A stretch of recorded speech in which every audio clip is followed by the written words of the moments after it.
Olá, seja bem-vindo a mais essa reflexão sobre Jesus e o Decálogo. Nesta oitava reflexão, eu gostaria de levá-los a refletir sobre dois mandamentos, o oitavo e o 10º mandamento. A razão é porque entendemos que na raiz da motivação em relação ao oitavo mandamento está a proibição do 10º mandamento. O oitavo mandamento diz assim: não furtarás. Êxodo 20, verso 15. O 10º mandamento diz assim: não cobiçarás a casa do teu próximo, não cobiçarás a mulher do teu próximo, nem o seu servo, nem sua serva, nem o seu boi, nem o seu jumento, nem coisa alguma que pertença ao seu próximo. As palavras-chave para esses dois mandamentos é bens e contentamento.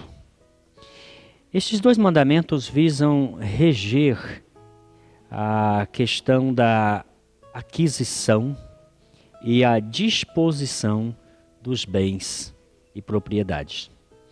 Quando a gente olha para o Decálogo, a gente precisa levar em consideração o contexto dele. E o contexto da realidade israelita é um contexto distinto em muitos aspectos de uma realidade como, por exemplo, a realidade brasileira. O direito à propriedade era plenamente reconhecida na realidade israelense. No entanto, quando nós falamos sobre terra, por exemplo, é diferente porque o conceito básico da Torá é que a terra pertence a Deus. Então, nunca uma pessoa será efetivamente dono da terra. A terra de Israel foi dividida entre as tribos e dentro das tribos as famílias foram assumindo suas propriedades. A terra poderia ser comercializada, você poderia, tendo uma propriedade, vendê-la. No entanto, o valor de venda estava vinculado à questão do ano do jubileu. Quanto mais distante do jubileu, mais valiosa é a propriedade, porque ela é calculada em termos de colheitas que pode ela produzir. Quanto mais próximo do jubileu, a propriedade vale menos. Porque no ano do jubileu, se você adquirir uma propriedade, no ano do jubileu você deve devolvê-la ao antigo dono, assim garantindo que nenhuma das famílias das tribos de Israel perdessem a sua devida propriedade em relação à terra. Reconhecia-se, por exemplo, que as pessoas tivessem direito de ter animais, de ter colheitas, o produto, o alimento para ser comercializado.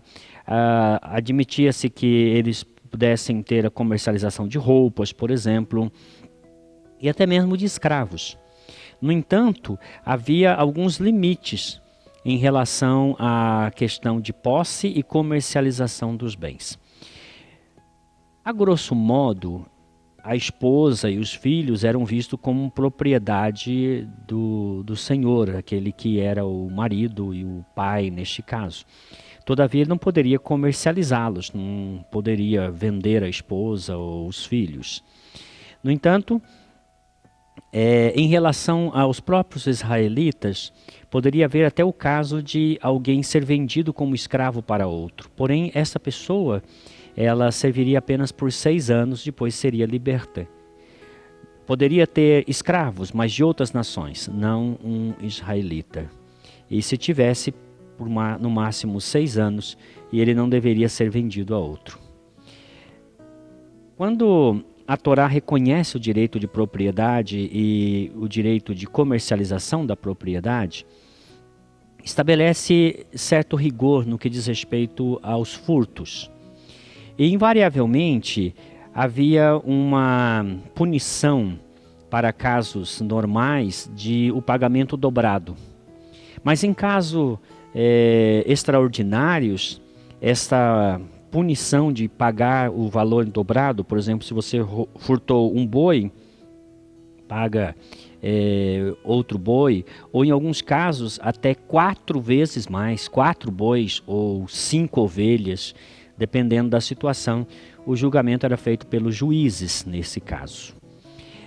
Embora pareça até severo, isso é brando, porque as nações ao redor punia os que furtavam com a perda da mão. Eles cortavam a mão era amputada como uma punição, e os ladrões eram conhecidos por não terem uma das suas mãos. No entanto, a única pena mais severa era para o rapto. Se alguém raptasse um israelita e vendesse o israelita, aquele que raptou e vendeu deveria ser morto. Neste caso, é a única aplicação da pena capital para o caso de furto.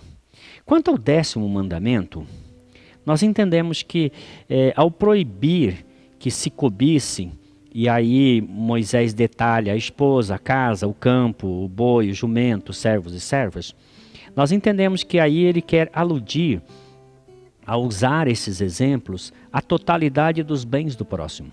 Tudo que o próximo tem.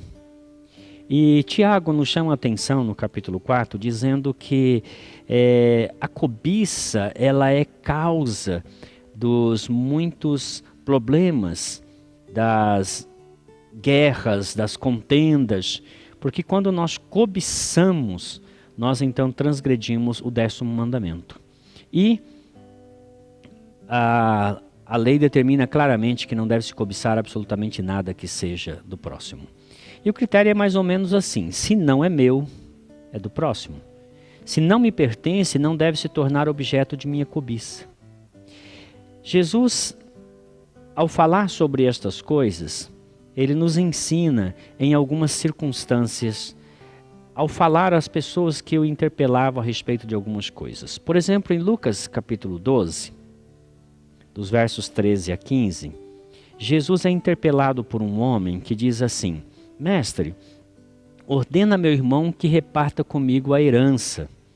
Então Jesus responde a ele: Homem, quem me constituiu juiz ou partidor entre vós? Então lhes recomendou: Tende cuidado e guardai-vos de toda e qualquer avareza, porque a vida de um homem não consiste na abundância dos bens que ele possui. Duas coisas Jesus está dizendo aqui. Primeiro, que nós devemos nos precaver da avareza. A avareza, ela está sendo proibida tanto no mandamento, no 8º mandamento, como também no 10º mandamento, porque o que motiva as pessoas a cobiçar e a furtar é esse desejo de acumular, de ter em grande abundância. E logo em seguida a responder a essa pessoa, Jesus conta a história de um homem que ele semeou o seu campo e colheu em grande abundância. E quando ele faz a colheita, ao invés de pensar em vou viver com o que é necessário, vou comercializar e ganhar um pouco mais, no entanto, o que ele faz? Ele acumula, ele resolve então colocar os seus recursos para fazer novos celeiros, de maneira que ele tenha em grande abundância e possa dizer para sua alma: tens em abundância, descansa, fica em paz. Este é um avarento. Ele está preocupado unicamente em acumular os bens e não em usufruir dos bens, comercializar, evidentemente, para poder ampliar e ter mais condições e também poder dividir com os pobres, abençoar as pessoas. Jesus condena não o fato dele ter, mas o fato dele administrar de maneira egoisticamente, porque ele diz para a alma dele: tens em abundância, descansa. Mas a resposta que Jesus dá é que Deus chama esse homem de louco. Este homem está desvairado, ele não entendeu qual é o propósito de Deus para a vida dele em relação à administração de seus bens. Quando Jesus se encontra com um jovem rico, este jovem se aproxima dele e diz a ele o que deveria ele fazer para ter a vida eterna. Jesus orienta ele a seguir os mandamentos, dizendo a ele assim: olha, não matarás, não adulterarás, não furtarás, não dirás falso testemunho, honra teu pai e tua mãe, e amarás o teu próximo como a ti mesmo. E ele diz: sim, eu tenho feito tudo isso, o que me falta? E Jesus, percebendo que ele era um homem rico, mas muito apegado ao que tinha, ele era na verdade um avarento, Jesus disse a ele: vai, vende os teus bens, dá aos pobres, terás um tesouro no céu, depois vem e segue-me. E este jovem não segue Jesus, ele fica entristecido. Jesus, ao confrontar a avareza do coração deste jovem, ele nos chama a atenção para esse aspecto que nós não podemos nos deixar dominar por avareza, por esse desejo de acumular sem pensar em usar da riqueza para a generosidade, para o bem. Desfrutar, sim, até pensar em melhorar as condições, em adquirir novas coisas que gerarão novas riquezas, até aí tudo bem. O fato é que a riqueza deste jovem o impediu de seguir a Jesus. E eu creio que o critério aqui a ser ressaltado é: nossas riquezas não devem nos impedir de seguir a Jesus. Pelo contrário, devem ser elas instrumentos para que possamos segui-lo melhor, sendo também generosos. Algumas pessoas ricas serviam a Jesus. Nós temos um relato de algumas mulheres ajudavam Jesus ministerialmente, isso com seus recursos. José de Arimateia é um exemplo. E um exemplo interessante é Barnabé. Barnabé era um homem rico, mas quando ele viu que a igreja estava em necessidade, ele vendeu uma de suas propriedades, entregou o dinheiro aos apóstolos e estes abençoaram outras pessoas. Paulo diz que nós não devemos ficar devendo a ninguém. Pelo contrário, nós devemos cumprir a lei que diz: não adulterarás, não matarás, não furtarás. E se há algum outro mandamento, tudo se resume nesta palavra: amarás a teu próximo como a ti mesmo. Quando ele fala aos Efésios, orientando-os a como eles devem viver essa nova vida em Jesus, ele diz: aquele que furtava, não furte mais. Antes trabalhe fazendo com as próprias mãos o que é bom, para que tenha com que acudir ao necessitado. E escrevendo a Timóteo, que Timóteo estava pastoreando uma igreja rica, a igreja de Éfeso, onde havia pessoas com grande capacidade financeira, ele diz assim: nós não temos trazido nada a este mundo, razão pela qual também nada dele levaremos. Tendo sustento e com que nos vestir, estejamos contentes. Ora, os que querem ficar ricos caem em tentação, ciladas e em muitas concupiscências insensatas e perniciosas, as quais afogam os homens na ruína e perdição. Porque o amor ao dinheiro é a raiz de todos os males, e alguns, nessa cobiça, se desviaram da fé e a si mesmos se atormentaram com muitas dores.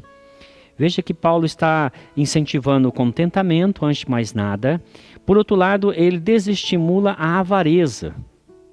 É importante distinguir aqui a avareza do desejo de melhorar, de avançar, de conquistar novas riquezas e assim por diante. Se a motivação é juntar, acumular para se tornar rico e ostentar, isto é avareza. No entanto, se nós queremos melhorar nossa condição de vida e temos como fazer isso de maneira honesta, não há nenhum impedimento, pelo contrário, há um incentivo a que você faça isso, mas o faça movido por generosidade, pela ideia de você vai abençoar, ao invés de ser aquele que vai acumular e ficar com tudo restringido para si mesmo, e você não vai ter a generosidade de abençoar outros. É nesse sentido que Paulo termina sua exortação em 1 Timóteo 6, dos versos 17 a 19, dizendo assim: exorta os ricos do presente século que não sejam orgulhosos, nem deposite a sua esperança na instabilidade das riquezas, mas em Deus, que tudo nos proporciona ricamente para o nosso aprazimento. Que pratiquem o bem, sejam ricos de boas obras, generosos em dar e prontos a repartir. Que acumulem para si mesmo tesouros, sólido fundamento para o futuro, a fim de se apoderarem da verdadeira vida. Jesus nos ensinou a que não devemos acumular tesouros neste mundo, mas acumular tesouros celestiais, tesouros no céu, porque este tesouro, ele tem a garantia de Deus de que não há de perecer. Sendo generosos, nós haveremos de perceber que o nosso trabalho será benéfico para nós, nós jamais vamos furtar, porque não seremos movidos por cobiça ou ganância, e a avareza não dominará o nosso coração. Tenhamos um coração simples e abençoador e façamos dos recursos que Deus nos dá um motivo para abençoar outras vidas. Esta, com certeza, é a visão de Jesus em relação aos bens e à vida de contentamento. Que Deus assim também o abençoe e o ilumine em nome de Jesus. Amém.